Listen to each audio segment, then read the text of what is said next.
আপনার নাম কি? আয়েশন বিবি। স্বামী আছে?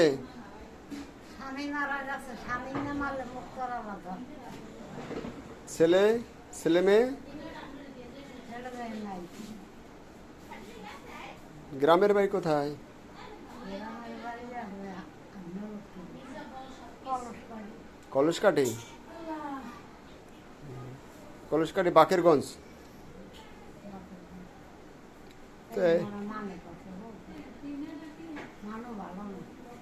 নাতিরও নাতিরও ভালো হয়েছে, নাতিরও আর নাতিরও দেখতে নাতিরা এখন পালে না, মানুষের দ্বারা হালাই দেয়।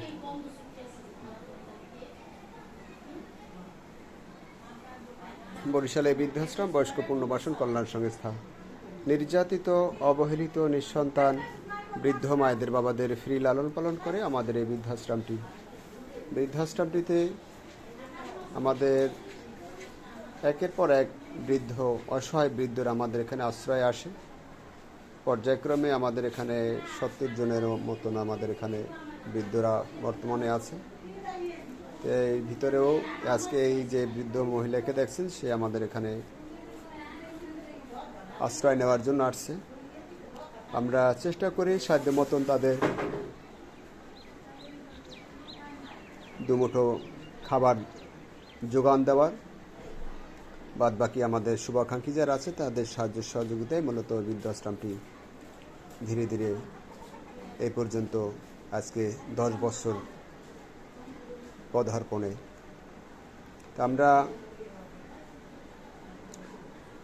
এই বৃদ্ধ মাটিকে আমাদের এই বৃদ্ধাশ্রম বরিশালে ঠিকানার একটু শুভাকাঙ্ক্ষী দেখাই দিচ্ছি। বরিশাল সদর, কাউনিয়া হাউজিং। যোগাযোগের নাম্বার আমাদের। তো আজকে থেকে আমাদের এখানে আশ্রয় থাকবে, যেহেতু তার কেউ নেই, স্বামী মারা গেছে, ছেলে সন্তান নাই, ছেলের ঘরের নাতি তারা তাকে পালতো। একটি পর্যায়ে তারাও এখন তাকে অবজ্ঞা করে ফেলে রেখে গেছে। মানবিক দৃষ্টি থেকে আমরা এই বৃদ্ধ মহিলাকে আমাদের আশ্রয় কেন্দ্রে ঠাঁই দেওয়ার উদ্যোগ নিয়েছি। তা আমরা যারা আমাদের এই ভিডিওটি দেখেন, আমাদের জন্য সহানুভূতি এবং ভালোবাসা আপনাদের চাই, আর আমরাও আপনাদের দোয়া করি। সকলের সহযোগিতায় কামনা করে আমি মোহাম্মদ সাখাওয়াত হোসেন, এই বৃদ্ধাশ্রমটির প্রতিষ্ঠাতা এবং পরিচালক।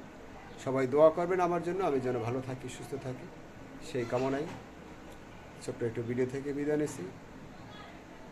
সবাই ভালো থাকবেন। আসসালামু আলাইকুম রহমতুল্লাহ।